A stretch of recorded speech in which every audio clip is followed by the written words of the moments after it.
Alright, to reset the service light, so what you do is you're using this knob. You go to the menu, you click menu. So this is going to be the menu. So by turning the knob, you select car, and the car does not need to be running as long as the navigation is open, the screen, the information screen. And then you select service and control, and this way you could check the oil level and service intervals. And I just reset mine, but what you do is you turn the knob down and you get to select the reset oil change, and you click yes,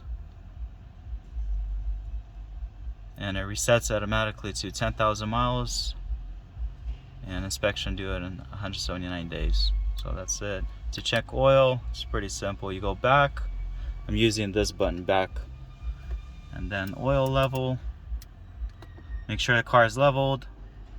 And I warmed up the engine after I did a oil change, and now it's showing me it's max, so that's good. You can start it, and I noticed this way it says oil level okay, and without the engine running it does not say oil level is okay, it just says oil level, I guess.